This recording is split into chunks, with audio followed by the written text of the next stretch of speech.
시청자 여러분 안녕하십니까. 7월 20일 수요일 출발 증시 팔상금입니다. 지금 막 들어온 속보입니다. 미국 이야기인데요. 미국 대선을 이제 앞두고 있는데 도널드 트럼프 미국 공화당 대선 후보로 공식 선출이 됐다. 도널드 트럼프가 미국 공화당 전당대회를 통해서 대선 후보로 확정이 됐다. 이 내용이 타전됐습니다. 정치적인 리스크라고 해야 될까요? 글쎄요. 이거는 정치인들이 좀 분석을 좀 잘 해야 되는데 우리는 경제 쪽이니까 경제에도 분명히 영향을 있겠죠. 자, 이 재료가 반복되다 보면은 식상한 거는 뭐 자명한 사실입니다. 호재성 재료가 계속 나오곤 있어요. 미국의 기업 실적이 어제 또 좋았네요. 대부분의 이제 대형 은행들의 실적이 좋았고요. 어제 골드만삭스도 실적을 내놨는데 좋았고, 존슨앤존슨, 럭히드 마틴, 뭐 노바티스, 유나이티드 헬스, 장마감 이후에 마이크로소프트까지 실적이 다 좋았어요. 일단은 은행주들의 실적은 대충 마무리가 됐고, 이제 기술주들의 실적을 기다리고 있는데, 마이크로소프트가 호실적이 나오고 시간에서 한 3%가 오르고 있는데, 이번 주에 이제 후반 쪽으로 가면은 기술주들 나오겠죠. 이걸 좀 기다리고 있는 것 같습니다. 이제 뉴욕 증시는 상승은 했는데 탄력성은 좀 저하되는 이런 모습이고요. 8거래일 연속해서 다우존스 지수가 오르고 있기 때문에 조금 과열인 것 같습니다. 이걸 더 뛰어넘으려면 좀 더 화끈한 재료가 필요하겠죠.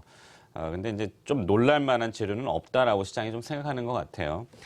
기술주 중심의 나스닥 지수는 조금 약보합을 나타냈습니다. IMF가 미국을 비롯한 글로벌 시장에 대한 성장률 전망치를 떨어뜨렸습니다. 하향시켰는데요. 이에 따라서 채권 가격이 좀 올랐네요. 수익률은 반락했고요. 10년 만기 미국채 수익률은 3베이시스포인트가 내려간 1.55% 기록했습니다. 채권 가격도 오르고 증시도 올랐으니까 둘 중에 하나는 조금 방향을 바꿀 수 있겠죠. 단기적인 이야기입니다. 달러는 독야청청합니다. 97포인트 선을 이제 넘어갔습니다. 기업 실적도 좋고 경제 지표도 개선되고 뉴욕 증시도 강세다 보니까 달러를 선호하는 그런 매수가 강하겠죠. 달러 인덱스는 0.492포인트 올랐고요. 97.025포인트 나타냈습니다. 내일 유럽중앙은행이 통화정책 회의를 앞두고 유로화는 약세를 보였습니다. 56핍이 내려갔고요. 1.1019달러 기록이 됐네요. 엔화는 별다른 동향 없이 보합 수준에 멈췄습니다. 달러엔 환율은 0.03엔이 내려갔고요. 106.11엔 기록이 됐네요. 엔원 재정 환율도 1,070원대에서 그냥 멈춰버렸습니다. 중국의 위안화가 좀 약한데 이게 좀 눈에 거슬립니다. 거슬린다는 표현은 그렇습니다만 왜 약한지 이유를 알아야 되겠죠.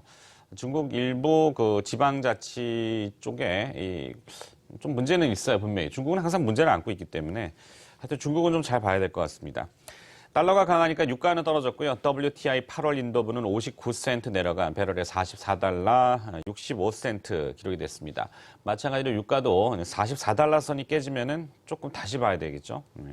금값은 강보합을 나타냈는데요. 이 불안한 심리의 피난처로서 아직은 존재합니다. 뉴욕 상품거래소에서 8월물 금 가격은 3달러 올랐고요. 1329달러 기록이 됐습니다. 자, 불안한 것들은 있는데, 그렇다고 뭐, 시장을 꼭 나쁘게 지금 보는 것은 아닙니다. 이제 쉬어갈 필요는 있는데, 어느 정도 쉬었다가 다시 갈 수 있는 또 시장 동력이 필요하겠죠. 우리 국내 증시 같은 경우는 오늘 마켓 키워드 그래서 외국인 투자자들의 삼성전자 러브콜, 삼성전자에 대한 사랑이 다시 나타나고 있어요. 뭐, 과거에 없었던 일은 아닙니다. 과거에도 종종 있었는데 외국인 투자자들이 지금 5거래일 연속해서 삼성전자를 순매수하고 있습니다.